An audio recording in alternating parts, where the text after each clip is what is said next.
The next morning, Balika arrived at the pipe with a determination that left little room for argument. Angad was still lying on the iron bed, half awake, half lost inside the familiar fog that had wrapped itself around his life for far too long. Balika looked around the shelter she had spent the previous day cleaning, then looked at him. A simple instruction to go and bathe followed, and for reasons he could not fully understand, Angad obeyed. Sometime later, he stood beside the public tap near the railway settlement. Life moved around him with the usual noise and urgency of Kolkata. Water splashed against his face as he stood there beneath the tap. A thought surfaced through the haze, clouding his mind. 15 minutes later, Angad stepped into a roadside saloon near a busy intersection. The barber looked up briefly, then pointed towards the chair. Angad sat down and found himself staring into a mirror. The reflection struck harder than expected. Hair spilled across his shoulders, his beard had consumed half his face, his skin carried the exhaustion of too many years spent fighting battles nobody could see. For several moments, he could do nothing except look. Then the transformation began. Scissors moved steadily, locks of hair drifted toward the floor. The machine hummed, the beard shrank, the face beneath slowly returned. Minute after minute, the stranger vanished. When the barber finally stepped back, the mirror revealed a lean face, a tired face, but no longer the face of a defeated man. Outside, the city continued moving as though nothing had happened. Angad purchased 2 bars of soap, a small mirror, and a few basic necessities. He then returned to the railway settlement. At the public tap, he scrubbed with determination of a man trying to erase years rather than dirt. Soap disappeared quickly. The water carried away layers of neglect, and by the time he was finished, his skin could breathe again. Back inside the pipe, he sat quiet, holding the mirror in his hands, studying the face staring back at him. A little later, Balika arrived carrying his clothes. She stopped at the entrance. The figure sitting inside the shelter looked unfamiliar. For a moment, she genuinely believed that she had entered the wrong pipe. Then recognition arrived. Slowly at first, then all at once. Disbelief spread across her face. The change was impossible to miss. The man she dragged out of a gutter only days earlier seemed to have shed years in a single afternoon. Her eyes remained fixed on him, trying to reconcile the two images. A brief exchange followed, soon replaced by laughter. The sound lingered inside the shelter longer than either of them expected. That evening, restlessness returned. Angad wanted to draw again. The urge had been building since morning. Days had passed since color last touched his fingers. Days since his mind had escaped to lines and shapes. Balika accompanied him. Together, they boarded a tram bound for Garia Hut. The city glowed beneath the evening lights. Traffic crawled through crowded roads. Street vendors competed with impatient horns. And Kolkata settled into another restless night. Near an old sari shop, Angad found a stretch of empty pavement. Enough space, enough light, enough people. He unpacked his chalk carefully. Balika watched. The first line appeared on the pavement, then another, then another. The change was immediate. The uncertainty vanished from his face. The fatigue vanished. The distraction vanished. Only focus remained. His hand moved rapidly across the ground. Chalk dust gathered round his fingers.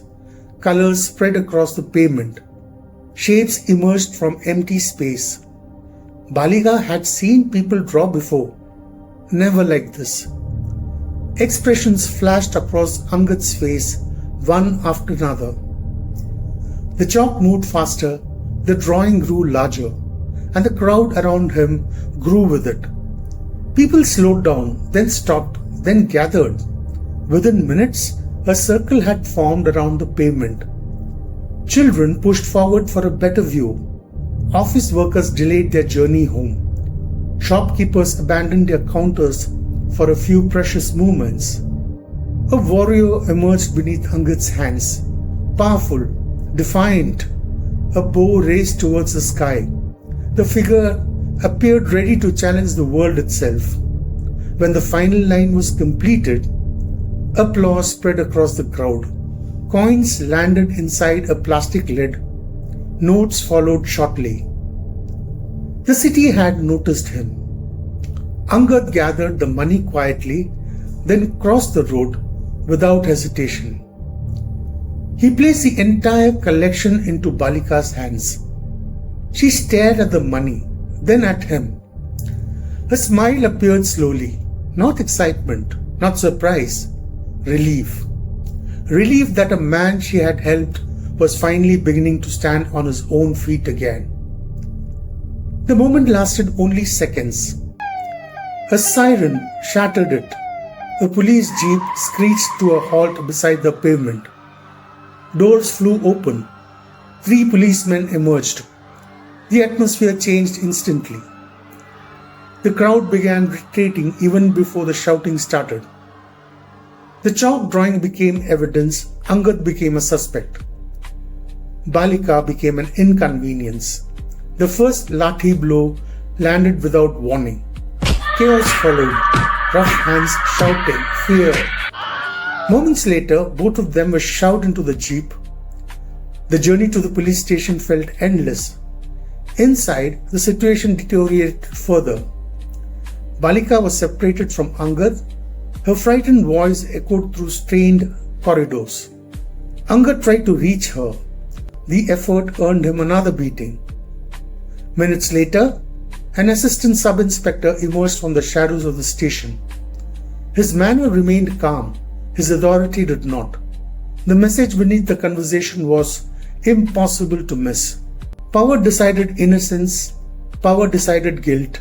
Power decided when fear should begin and when it should end. Eventually, they were released. No apology followed. None was expected. The walk back to the railway settlement unfolded in silence. Near the pipe, Balika announced that she wanted to leave. Angad did not stop her. After she disappeared into the darkness, the shelter felt strangely hollow. The memory of the police station lingered. So did the memory of fear on Balika's face. The anger settled deep inside him. Even the familiar escape of intoxication failed to dull it completely. Sometime during the night, sleep finally claimed him. When he opened his eyes, morning sunlight had already begun spilling across the railway tracks. He walked towards the public tap. Halfway there, he saw Balika approaching. A folded Bengali newspaper trembled in her hands. Something was wrong, very wrong. She stopped in front of him, then opened the newspaper. The report was brief. A constable from Garihat police station had been found dead. His skull had been shattered. A burning tire had been wrapped around his body. His remains had been discovered before dawn. When the report ended, her hands were still shaking. Angad needed only one detail: whether the dead man was the same constable from the previous night. The answer arrived immediately. Then came the thought that had haunted Balika for months. 4 killings, 5 brutal deaths. Each victim carried a reputation for cruelty. Each death carried the same terrifying signature. Her eyes remained fixed on Angad. Then she spoke about the possibility she never had been able to dismiss. The possibility that the same unseen figure behind these killings might also be responsible for Gudia's death. A train thundered past behind them. Neither noticed. The moment stretched, heavy, uncomfortable. Across Kolkata, people waited to see whether police would finally respond.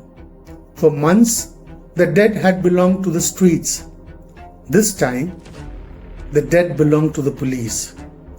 Kolkata waited to see whether that difference mattered. The newspaper rustled softly in the morning breeze. Balika lowered her eyes. Angad looked away towards the railway tracks. Only one thought remained, a question that refused to leave. How does someone kill like that?